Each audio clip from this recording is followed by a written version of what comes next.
ಇವತ್ತು ನಾನು ನಿಮ್ಗೆ ಮದುವೆ ಮನೆ ಶೈಲಿಯ ಶಾವಿಗೆ ಪಾಯಸ ಮನೆಯಲ್ಲಿ ನಾವು ಹೇಗ್ ಮಾಡ್ಕೋಬಹುದು ನಾನಿವತ್ತು ನಿಮ್ಗೆ ತೋರಿಸ್ಕೊಡ್ತೀನಿ. ಶಾವಿಗೆ ಬೇಯೋಕೆ ಎಷ್ಟು ಹಾಕೋಬೇಕು ನೀರು ನೋಡೋಣ ಬನ್ನಿ. ನಾವು ಹಾಲು ಮುಂಚೆನೆ ಹಾಕ್ಬಿಟ್ರೆ ಅದು ತಿರುಗಿಸ್ತಾನೆ ಇರಬೇಕು, ಅದೊಂದು ಎಕ್ಸ್ಟ್ರಾ ಕೆಲಸ ಆಗುತ್ತೆ. ಸೊ ಈ ರೀತಿ ಮಾಡೋದ್ರಿಂದ ಅದು ಅವಾಯ್ಡ್ ಆಗುತ್ತೆ. ಈಗ ನಾನು ನಿಮಗೆ ತೋರಿಸ್ತಾ ಇರೋದು ತುಂಬಾ ಸಿಂಪಲ್ ಮೆಥಡ್. ಇನ್ನ ಇದಕ್ಕೆ ಮಿಲ್ಕ್ ಮೇಡ್ ಎಲ್ಲ ಹಾಕಿ ತುಂಬಾ ರಿಚ್ ಆಗಿ ಮಾಡ್ಬೋದು. ಇದನ್ನ ಹಾಲ್ನ ಹಾಕ್ಬಿಟ್ಟು ತುಂಬಾ ಕುದಿಸ್ಬಾರ್ದು, ಅದು ಗಟ್ಟಿ ಆಗ್ಬಿಟ್ಟು ಆಮೇಲೆ ಬೆಳಗ್ಗೆ ಮಾಡಿದ ಪಾಯಸ ಸಂಜೆಗೆ ಕೇಕ್ ತರ ಕಟ್ ಮಾಡ್ಕೊಂಡು ತಿನ್ಬೇಕಾಗುತ್ತೆ. ಸೊ ಆ ರೀತಿ ಆಗ್ಬಾರ್ದು ಅಂದ್ರೆ ಸ್ನೇಹಿತರೆ ನಮಸ್ಕಾರ, ಅಡುಗೆ ಮಾಸ್ಟರ್ಸ್ ಚಾನಲ್ಗೆ ಮತ್ತೊಮ್ಮೆ ನಿಮ್ಮೆಲ್ಲರಿಗೂ ಸ್ವಾಗತ. ನಾನು ನಿಮ್ಮನೆ ಮಗ ಶ್ರೀಕಾಂತ್. ಇವತ್ತು ನಾನು ನಿಮ್ಗೆ ಮದುವೆ ಮನೆ ಶೈಲಿಯ ಶಾವಿಗೆ ಪಾಯಸ. ಮದುವೆ ಮನೆಗಳಲ್ಲಿ ಪಾಯಸಕ್ಕೆ ಒಂದು ಕಿಂಗ್ ಅಂತ ಇದ್ರೆ ಅದು ಶಾವಿಗೆ ಪಾಯಸನೇ. ಬೇರೆ ಫಂಕ್ಷನ್ ಅಲ್ಲಿ ಬೇರೆ ತರ ಪಾಯಸ ಮಾಡಿಸ್ಬೋದು, ಆದ್ರೆ ಮದುವೆ ಮನೆಯಲ್ಲಿ ಎಸ್ಪೆಷಲಿ ಧಾರೆ ಟೈಮ್ ಅಲ್ಲಿ ಶಾವಿಗೆ ಪಾಯಸ ನಾರ್ಮಲ್ ಆಗಿ ಎಲ್ಲರೂ ಮಾಡಿಸ್ತಾರೆ. ಸೊ ಮದುವೆ ಮನೆ ಸ್ಟೈಲ್ ಅಲ್ಲಿ ಶಾವಿಗೆ ಪಾಯಸ ಮನೆಯಲ್ಲಿ ನಾವು ಹೇಗ್ ಮಾಡ್ಕೋಬಹುದು ನಾನಿವತ್ತು ನಿಮ್ಗೆ ತೋರಿಸ್ಕೊಡ್ತೀನಿ. ಈ ವಿಡಿಯೋನ ಸಪೋರ್ಟ್ ಮಾಡ್ತಿರೋರು ಸತ್ವ ಫುಡ್ಸ್ ಅಂಡ್ ಬೆವರೇಜಸ್ ಅವರು. ಅವ್ರಿಗೆ ನಮ್ ಕಡೆಯಿಂದ ಒಂದು ಥ್ಯಾಂಕ್ಸ್ ಹೇಳ್ತಾ ವಿಡಿಯೋ ಶುರು ಮಾಡೋಣ. ಮದುವೆ ಮನೆ ಶೈಲಿಯ ಶಾವಿಗೆ ಪಾಯಸ, ಮನಸ್ಸು ಮುಟ್ಟುವಂತಹ ಪ್ರಸಾದದ ರುಚಿ ಈಗ ಪ್ರತಿದಿನ ನಿಮ್ಮ ತಟ್ಟೆಯಲ್ಲಿ. ಸತ್ವ ಪುಳಿಯೋಗರೆ ಗೊಜ್ಜು ಈಗಲೇ ಆರ್ಡರ್ ಮಾಡಿ. ನಾನಿಲ್ಲಿ ಈ ತರ ಕಪ್ಪಲ್ಲಿ 2 ಕಪ್ ಶಾವಿಗೆ ತಗೊಂಡಿದ್ದೀನಿ. ಆಲ್ಮೋಸ್ಟ್ 1 ಕಪ್ 100 ಗ್ರಾಮ್ ಬರುತ್ತೆ. ಸೊ 200 ಗ್ರಾಮ್ ಶಾವಿಗೆ ತಗೊಂಡಿದ್ದೀನಿ ನಾನು. ಈ ಕ್ವಾಂಟಿಟಿ ಒಂದು 5-6 ಜನಕ್ಕೆ ಕರೆಕ್ಟ್ ಆಗಿ ಆಗುತ್ತೆ. ಮೊದಲಿಗೆ ಒಂದು 2-3 ಸ್ಪೂನ್ ಆಗೋಷ್ಟು ತುಪ್ಪ ಹಾಕೊಳ್ತಾ ಇದ್ದೀನಿ. ಯಾವ ಐಟಮ್ ಆದ್ಮೇಲೆ ಯಾವ ಐಟಮ್ ಹಾಕ್ಬೇಕು ಒಂದೊಂದನ್ನೇ ನಾನು ನಿಮ್ಗೆ ಹೇಳ್ಕೊಡ್ತೀನಿ. ಕರೆಕ್ಟ್ ಆಗಿ ನೋಡ್ಕೊಳ್ಳಿ, ಅದೇ ರೀತಿ ಮಾಡಿ, ಅದೇ ರೀತಿ ರಿಸಲ್ಟ್ ಕೂಡ ನಿಮಗೆ ಬರುತ್ತೆ. ಕೆಲವ್ರು ಏನ್ ಮಾಡ್ತಾರೆ, ಸಕ್ಕರೆ ಬೇಗ ಹಾಕ್ಬಿಡ್ತಾರೆ. ಕೆಲವ್ರಿಗೆ ಶಾವಿಗೆ ಒಂದಕ್ಕೊಂದು ಅಂಟ್ಕೊಳ್ಳುತ್ತೆ ಅಂತ ಕಂಪ್ಲೇಂಟ್ ಮಾಡ್ತಾರೆ. ನಾನು ಕೊಡೋಂಥ ಟಿಪ್ಸ್ನ ನೀವು ಫಾಲೋ ಮಾಡಿದ್ರೆ ಅದ್ಯಾವ ಕಂಪ್ಲೇಂಟು ಇರಲ್ಲ, ಪರ್ಫೆಕ್ಟ್ ಆಗಿ ಬರುತ್ತೆ. ಆ ರೀತಿ ಹೇಗೆ ಮಾಡ್ಕೋಬಹುದು ನಾನು ನಿಮ್ಗೆ ತೋರಿಸ್ತೀನಿ ಒಂದೊಂದೇ. ತುಪ್ಪಕ್ಕೆ ನಾನು ತಗೊಂಡಿದ್ದಂತ 2 ಕಪ್ ಶಾವಿಗೆನ ಹಾಕೊಳ್ತಾ ಇದ್ದೀನಿ. ಜೊತೆಗೆ 1 ಮುಷ್ಟಿ ಆಗೋಷ್ಟು ಗೋಡಂಬಿ ಹಾಕೊಂಡಿದ್ದೀನಿ ನಾನು. ಸ್ವಲ್ಪ ಮೀಡಿಯಂ ಫ್ಲೇಮಲ್ಲಿ ಇಟ್ಕೊಂಡು ಶಾವಿಗೆ ಮತ್ತೆ ನಾವು ಹಾಕಿರೋಂಥ ಗೋಡಂಬಿ ಗೋಲ್ಡನ್ ಬ್ರೌನ್ ಕಲರ್ ಅಥವಾ ಬಿಸ್ಕೆಟ್ ಕಲರ್ ಬರೋವರೆಗೂ ಫ್ರೈ ಮಾಡ್ಕೊಳ್ಳೋಣ. ರೋಸ್ಟೆಡ್ ಶಾವಿಗೆ ತಗೊಂಡು ಕೂಡ ಮಾಡ್ಕೋಬಹುದು. ರೋಸ್ಟೆಡ್ ಶಾವಿಗೆಗಿಂತ ಈ ನಾನ್ ರೋಸ್ಟೆಡ್ ಶಾವಿಗೆ ತಗೊಂಡು ಮನೆಯಲ್ಲೇ ರೋಸ್ಟ್ ಮಾಡ್ಕೊಂಡು ಮಾಡಿದ್ರೆ ಅದು ಇನ್ನ ರುಚಿಯಾಗಿ ಬರುತ್ತೆ. ಸ್ನೇಹಿತರೆ, ಶಾವಿಗೆ ಕ್ಲೀನ್ ಆಗಿ ರೋಸ್ಟ್ ಆಗಿದೆ ನೋಡಿ. ಈ ರೀತಿ ಗೋಲ್ಡನ್ ಬ್ರೌನ್ ಅಥವಾ ಬಿಸ್ಕೆಟ್ ಕಲರ್ ಬಂದ್ರೆ ಸಾಕು ರೋಸ್ಟ್ ಆಗಿದೆ ಅಂತ. ಶಾವಿಗೆನ ರೋಸ್ಟ್ ಮಾಡ್ಕೊಂಡಾಗಿದೆ. ಈಗ ಇದನ್ನ ಬೇಯಿಸ್ಕೋಬೇಕು. ಅದಕ್ಕೆ ನೀರು ಹಾಕೊಳ್ಳೋಣ. ಎಷ್ಟು ಹಾಕೋಬೇಕು ನೀರು? ನಾವು ಹಾಕಿರೋಂಥ ಶಾವಿಗೆ ಮುಳುಗುವಷ್ಟು ನೀರು ಹಾಕಿದ್ರೆ ಸಾಕು, ತುಂಬಾ ಹಾಕೋದ್ ಬೇಡ.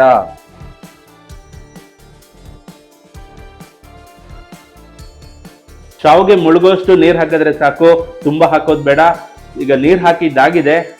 ಶಾವಿಗೆ ಈಗ ನೀರಲ್ಲಿ ಚೆನ್ನಾಗಿ ಕುದ್ದು ಬೇಯಬೇಕು. ಒಂದು 4-5 ನಿಮಿಷದೊಳಗಡೆ ಅದು ಬೆಂದ್ಬಿಡುತ್ತೆ.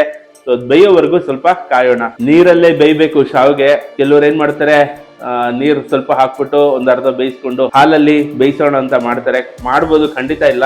ಬಟ್ ಪಾತ್ರೆಗಳು ಚೆನ್ನಾಗಿ ತೊಳೆದು ಮಾಡಿದ್ರೆ ಅದು ಏನೂ ಆಗಲ್ಲ. ಇಲ್ಲ ಅಂದ್ರೆ ಏನಾಗುತ್ತೆ, ಹಾಲು ಒಡೆದೋಗುತ್ತೆ. ಸೊ ಆ ರೀತಿ ಆಗೋದು ಬೇಡ. ನಾನು ಇವಾಗ ಹೇಗೆ ತೋರಿಸ್ತಾ ಇದ್ದೀನಿ ಅದೇ ರೀತಿ ಮಾಡಿ. ಹಾಲು ಒಡೆಯೋ ಚಾನ್ಸಸ್ ತುಂಬಾ ಕಮ್ಮಿ ಇರುತ್ತೆ. ನೀರು ಕುದಿಯೋದಕ್ಕೆ ಶುರು ಆಗಿದೆ, ಶಾವಿಗೆ ಕೂಡ ಬೇಯೋದಕ್ಕೆ ಶುರು ಆಗಿದೆ. ಸೊ ಒಂದ್ಸಲ ಕೂಡಿಸ್ಕೊಂಡು ಈ ಕುದಿತಾ ಇರೋ ನೀರಿಗೆನೆ ಒಂದಿಷ್ಟು ದಪ್ಪ ಕೋವಾ ತಗೊಂಡಿದ್ದೀನಿ. ಅದನ್ನ ಇಲ್ಲಿಗೆ ಹಾಕೊಳ್ಳೋಣ. ಕೋವಾ ಹಾಕೋದ್ರಿಂದ ಪಾಯಸದ ಟೆಕ್ಸ್ಚರು ಟೇಸ್ಟ್ ಎರಡೂ ತುಂಬಾ ಚೆನ್ನಾಗಿರುತ್ತೆ. ಕುದಿಯೋ ನೀರಿಗೆ ಹಾಕಿರೋದ್ರಿಂದ ಕೋವಾ ಕೂಡ ಹಾಗೆ ಕರಗ್ಬಿಡುತ್ತೆ. ನೋಡ್ತಾ ನೋಡ್ತಾ ಕೋವಾ ಕರ್ಗೆ ಹೋಯ್ತು. ಈಗ ಇದಕ್ಕೆ ಹಾಲು ಹಾಕುವಂತ ಸಮಯ. ನಾನಿಲ್ಲಿ ನಂದಿನಿ ಅವರ ಗ್ರೀನ್ ಪ್ಯಾಕೆಟ್ ಹಾಲು ತಗೊಂಡಿದ್ದೀನಿ, 1/2 ಲೀಟರ್ ಪ್ಯಾಕೆಟ್.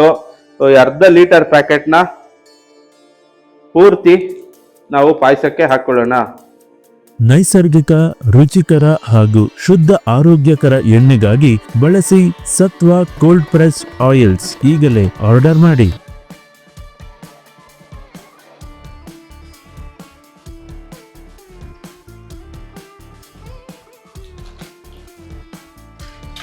ಹಾಲು ಹಾಕಿದ್ದಾಗಿದೆ. ಒಂದ್ಸಲ ಮಿಕ್ಸ್ ಮಾಡೋಣ. ಬೇಕಾದ್ರೆ ಈ ಟೈಮಲ್ಲಿ ಕೇಸರಿ ಅಥವಾ ಫುಡ್ ಕಲರ್ ಏನಾದರೂ ಯೂಸ್ ಮಾಡ್ತೀರಾ ಅಂದರೆ ಹಾಕೋಬೋದು. ನಾನು ಫುಡ್ ಕಲರ್ನ ರೆಕಮೆಂಡ್ ಮಾಡೋದಿಲ್ಲ ಹಾಕೊಳ್ಳಿ ಅಂತ. ನಿಮಗೆ ಬೇಕಾದರೆ ಕುಂಕುಮ ಕೇಸರಿನ ಹಾಕೋಬಹುದು ಇಲ್ಲಿ ನೋಡಿ. ಈಗ ಹಾಲು ಹಾಕಿದೀವಲ್ಲ, ಹಾಲು ಹಾಕಿದ ತಕ್ಷಣ ಕೆಲವರು ಸಕ್ಕರೆ ಹಾಕ್ಬಿಡ್ತಾರೆ, ಮೇಲೇನೆ ದ್ರಾಕ್ಷಿ ಹಾಕ್ಬಿಡ್ತಾರೆ. ಆ ರೀತಿ ಹಾಕ್ಬಾರ್ದು, ಅವಾಗ ಹಾಲು ಒಡೆಯೋ ಚಾನ್ಸಸ್ ಜಾಸ್ತಿ ಇರುತ್ತೆ. ಸೊ ಸ್ವಲ್ಪ ಕಾಯ್ಬೇಕು, ಒಂದ್ ಕುದಿ ಬರ್ಬೇಕು ನಾವು ಸಕ್ಕರೆ ಎಲ್ಲ ಹಾಕೋದಕ್ಕೆ.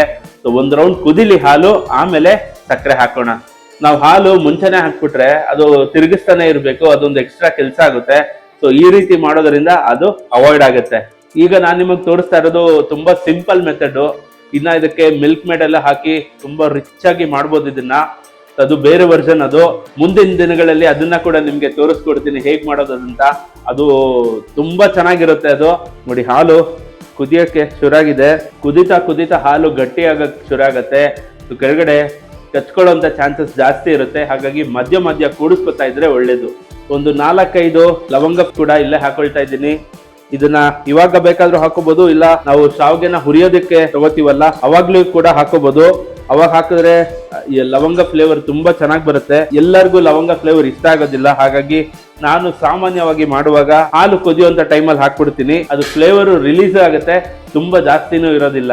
ಸ್ನೇಹಿತರೆ, ಹಾಲು ಚೆನ್ನಾಗಿ ಕುದ್ದಿದೆ. ಈಗ ಇದಕ್ಕೆ ನಾನು 2 ಕಪ್ ಶಾವಿಗೆ ತಗೊಂಡಿದ್ದೆ. ಈ ಕಪ್ಪಲ್ಲಿ ಆ 2 ಕಪ್ ಶಾವಿಗೆಗೆ 1 ಕಪ್ ಸಕ್ಕರೆ ಹಾಕೊಳ್ತಾ ಇದ್ದೀನಿ. ಒಂದ್ಸಲ ಮಿಕ್ಸ್ ಮಾಡ್ಬಿಡೋಣ.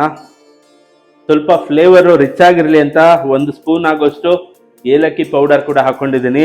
ನೋಡಿ, ಏಲಕ್ಕಿ ಪೌಡರ್ ಹಾಕಿದ್ಮೇಲೆ ನಾನು 1 ಮುಷ್ಟಿಯಷ್ಟು ದ್ರಾಕ್ಷಿ ಹಾಕೊಳ್ತಾ ಇದ್ದೀನಿ. ಇದನ್ನ ಮಿಕ್ಸ್ ಮಾಡ್ಕೊಂಡ್ಬಿಡೋಣ ಒಂದ್ಸಲ. ಪ್ರತಿಯೊಂದು ತುತ್ತಿನಲ್ಲೂ ನಿಜವಾದ ರುಚಿಯ ಮಜಾ ಸತ್ವ ಮಸಾಲಾ ಪುಡಿಗಳಿಂದ ಈಗಲೇ ಆರ್ಡರ್ ಮಾಡಿ. ಮಿಕ್ಸ್ ಮಾಡಿದ್ದೆಲ್ಲ ಆಯ್ತು. ಈಗ ಒಲೆ ಆಫ್ ಮಾಡಿದ್ರೆ ಮದುವೆ ಮನೆ ಶೈಲಿಯ ಸಿಂಪಲ್ ಶಾವಿಗೆ ಪಾಯಸ ರೆಡಿ ಆಗೋಯ್ತು. ದ್ರಾಕ್ಷಿ ಹಾಕಿದ್ಮೇಲೆ 1 ಕುದಿ ಬಂದಿದ ತಕ್ಷಣ ಒಲೆ ಆಫ್ ಮಾಡ್ಬಿಡ್ಬೇಕು, ಇಲ್ಲ ಅಂದ್ರೆ ಅದು ಗಟ್ಟಿ ಆಗ್ತಾ ಬರುತ್ತೆ ಪಾಯಸ. ಏಲಕ್ಕಿ ಪೌಡರು ಮತ್ತೆ ದ್ರಾಕ್ಷಿ ಹಾಕಿದ ತಕ್ಷಣ ಒಂದು 30 ಸೆಕೆಂಡ್ಸ್ ಅದನ್ನ ಬೇಯೋದಕ್ಕೆ ಬಿಟ್ಟು ಒಲೆ ಆಫ್ ಮಾಡ್ಕೊಂಡ್ಬಿಡ್ಬೇಕು. ಸೊ ಈ ರೀತಿ ಮಾಡೋದ್ರಿಂದ ನಿಮ್ಗೆ ಬೆಳಗ್ಗೆ ಮಾಡಿದ್ರೆ ಪಾಯಸ ಸಂಜೆವರೆಗೂ ಅದು ಗಟ್ಟಿ ಆಗೋಲ್ಲ, ಹಾಗೆ ಇರುತ್ತೆ. ಶಾವಿಗೆ ಪಾಯಸ ರೆಡಿ ಆಗಿದೆ. ಈಗ ಒಂದ್ಸಲ ಇದನ್ನ ರುಚಿ ನೋಡೋಣ ಹೇಗ್ ಬಂದಿದೆ ಅಂತ.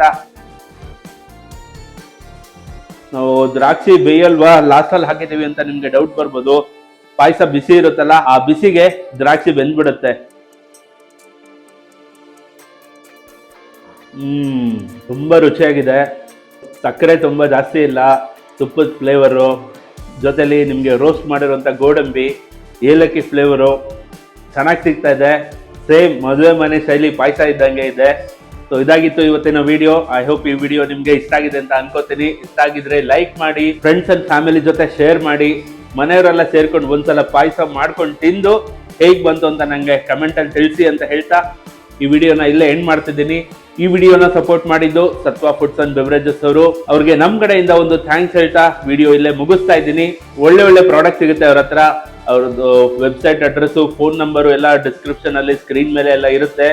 ನಿಮ್ಗೆ ಬೇಕಾದ್ರೆ ಖಂಡಿತ ಆರ್ಡರ್ ಮಾಡಿದ್ರೆ ನಿಮ್ ಮನೆಗೆ ಅವರು ಡೆಲಿವರಿ ಕೊಡ್ತಾರೆ ಅಂತ ಹೇಳ್ತಾ ವಿಡಿಯೋ ಇಲ್ಲೇ ಮುಗಿಸ್ತಾ ಇದ್ದೀನಿ. ಮುಂದಿನ ವಿಡಿಯೋದಲ್ಲಿ ಇನ್ನೊಂದು ಹೊಸ ರೆಸಿಪಿ ಜೊತೆ ನಿಮ್ ಮುಂದೆ ಬರ್ತೀನಿ.